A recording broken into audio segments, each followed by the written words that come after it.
Preparing the mind for a peaceful death. Buddhist wisdom on letting go. Every morning across America, millions of alarm clocks ring at the same time. People wake up to tightly packed schedules. Coffee brews in the kitchen. Smartphones light up with overnight emails. Cars start, and streams of traffic pour onto the highways as people rush toward another workday. Human beings are remarkable planners. We plan weekend camping trips. We plan next year's vacation to Hawaii. We plan retirement funds, imagining that 30 years from now we will sit peacefully on a porch, slowly sipping tea while watching the sunset. We live as if time were a savings account, as if our lives contained a vast reserve of days waiting to be spent. With confidence, we schedule everything in advance. In the modern world, we even try to measure and control life itself. Our smartwatches count our steps and monitor our heart rate. Medical research labs search tirelessly for ways to slow aging. In Silicon Valley, massive investments pour into projects attempting to defeat death itself, as if death were merely a technical malfunction in nature waiting to be fixed. But while we are busy organizing the details of our future, we quietly avoid confronting the one truth that is absolutely certain in every human life: the final breath. Why do we fear death so deeply? Why do we treat it like a cruel accident, when in reality it is as natural as birth? We soften the language. Instead of saying someone has died, we say they have passed away. We hide aging behind cosmetics and surgical clinics. We hide sickness and dying behind the white walls of hospitals, safely removed from everyday life. Yet the true mystery of death is not when the organs of the body will stop functioning. The real question is something far deeper. How will the mind respond when that moment arrives? The moment when everything we spent our lives building, everything we cherished, everything we believed belonged to us, begins to slip permanently from our hands. More than 2,500 years ago, long before modern medicine existed, the Buddha did not turn away from this reality.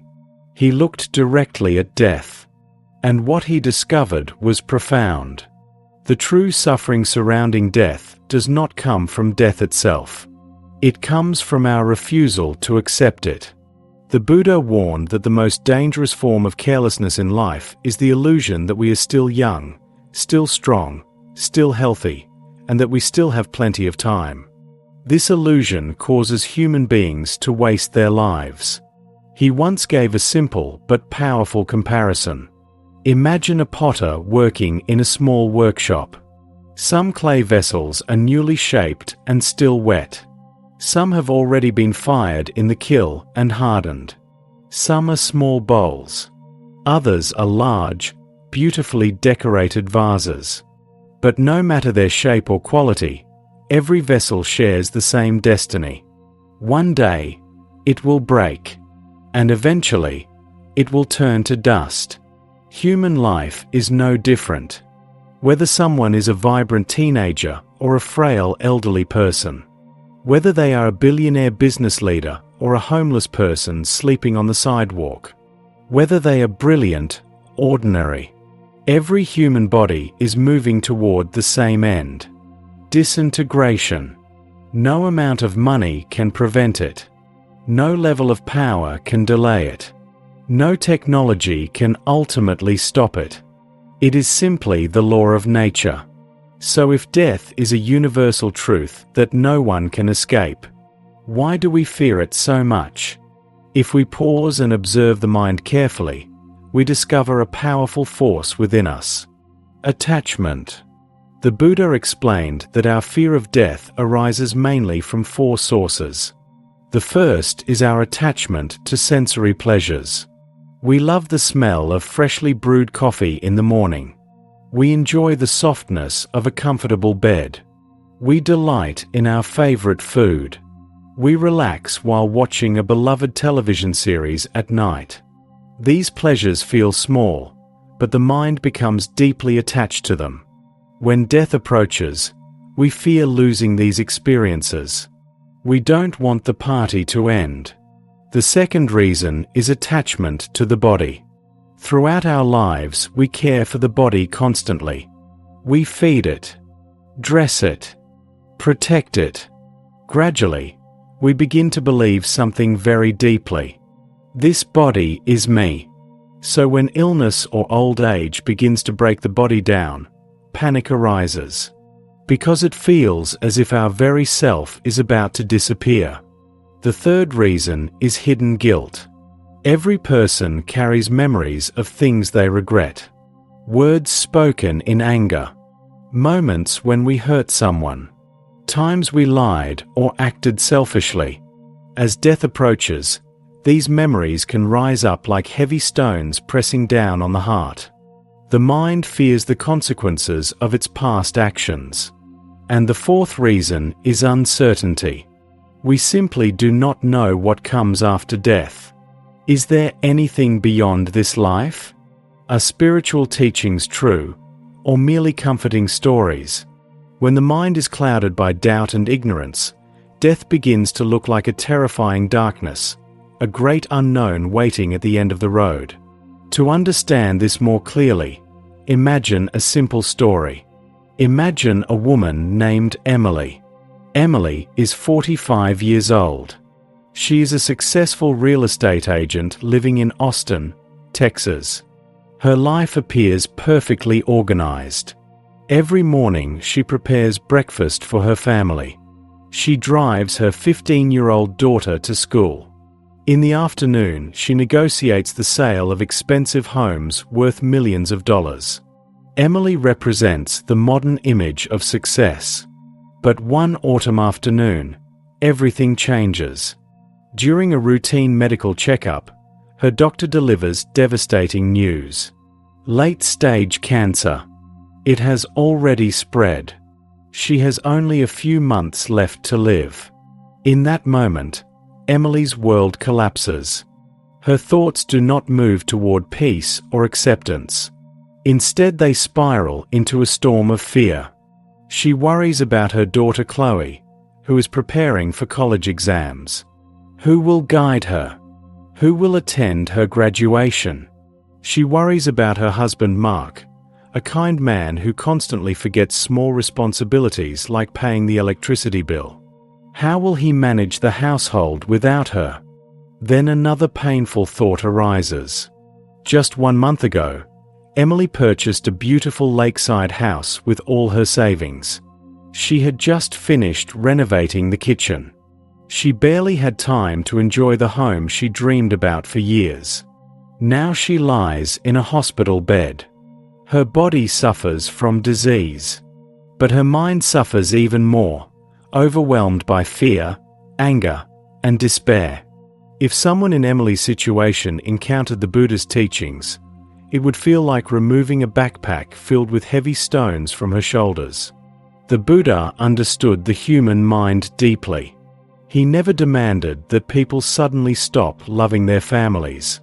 Instead, he taught a gradual way of loosening attachment. Layer by layer. First comes a simple but powerful realization. Worry cannot prevent death. If Emily lies in bed crying every day, filled with anxiety about her husband and daughter, she will still die. If she accepts the truth and releases the worry, she will still die. The outcome is the same. Death cannot be avoided. But the state of the mind at that final moment can be completely different. Worry is like gripping sharp shards of glass in both hands. The tighter we hold them, the deeper they cut. But the moment we open our hands, the glass simply falls away. The danger remains, but the suffering stops. True love for family does not mean carrying them with us to the grave. It means trusting that they will continue growing and living even after we are gone. Once Emily begins releasing worry about her family, the Buddha teaches the next step. Let go of attachment to worldly pleasures. Let go of regret about the beautiful kitchen. Let go of the taste of fine wine. Let go of the warmth of sunlight through the window. These things were never truly ours. They were simply borrowed from the world for a short time. When the time comes, we return them. Realizing this can make the mind unexpectedly light. In truth, we are all like Emily. Every day we walk through life carrying invisible backpacks filled with worries, plans, and unfinished intentions. And we make a huge mistake when estimating the length of our lives. When thinking about the future, we measure life in decades, years, or months. We say things like, "I'll start exercising tomorrow. I'll call my parents next week. I'll finally pursue my dreams after retirement." But the Buddha taught a far more precise way of understanding death. He said that even thinking we might live for another day is already too careless. The most accurate reflection on death is measured in a single breath. A single inhale, followed by a single exhale. Because if the body inhales but cannot release the breath, life ends immediately. And if the body exhales but cannot take the next breath, life also ends immediately. Our entire life, with all its complexity and ambition, exists only within the fragile distance between two breaths. This realization is not meant to create fear. It is meant to wake us up, like an alarm clock ringing inside the heart. When we truly understand how fragile life is, something remarkable happens. We stop arguing over trivial matters. We stop clinging to pointless grudges. We appreciate simple moments more deeply. Morning coffee smells richer. The sky looks more beautiful. And the people we love become infinitely precious. This is what the Buddha called a life lived without heedlessness. And when the final moment truly arrives, what happens then? The body, composed of natural elements, begins to break apart. But the mind, what Buddhism calls consciousness, or vinya, continues functioning in that final instant. If the mind becomes lost in memories of the past, or fears about the future, or attachment to possessions and loved ones, it will grasp desperately onto those emotions, just like a drowning person grabbing anything that floats nearby. Those emotional states then shape the next experience of existence. If the mind is fearful, confused, or tormented, suffering follows. To prevent the mind from getting lost at that crucial moment, the Buddha offered a simple but powerful training. Mindfulness of breathing. Anapanasati. The practice of anchoring awareness to the breath. When facing extreme illness or the approach of death, the mind should return again and again to the breath. Breathing in, breathing out, nothing else. The Buddha once explained this using a striking analogy. Imagine a man standing in the middle of Times Square in New York City, one of the busiest places on earth. Crowds push past him. Giant screens flash advertisements. Sirens echo through the streets. Now imagine that this man must carry a bowl filled completely to the brim with oil. He must walk across the crowded square without spilling a single drop. Behind him walks an executioner holding a razor-sharp sword. If even one drop of oil spills, the sword falls. Now ask yourself, will this man look up at the flashing advertisements? Will he listen to street musicians? Will he pay attention to the chaos around him? Of course not. His entire awareness is fixed on the bowl. Every step, every movement, every moment. Our mind at the approach of death must become like that man, focused completely on the present moment of the breath, not on regrets, not on possessions, not on fear, just the breath, breathing in, breathing out. And if mindfulness remains steady in that moment, the Buddha said something extraordinary. A mind that does not cling to anything cannot be reborn. When attachment disappears, the fuel for suffering disappears as well. That is liberation. True peace. For those who are caring for someone in their final moments, the Buddha offered another compassionate teaching. Allow the dying person to hear the truth, to hear the Dharma. Because when the body is close to death, the ego becomes fragile. Pride fades. Certainty collapses. The mind becomes unusually open. If wisdom enters at that moment, deep attachments can break instantly. Like a rope that has tied a boat to the dock for years, cut once with a sharp knife. Even in the final seconds of life, letting go can bring profound transformation. A peaceful mind can lead to a fortunate destination, or even complete liberation. Interestingly, the Buddha also observed physical signs of this peace. People who die with a calm, fearless mind often have a soft and serene expression on their face. The tension disappears.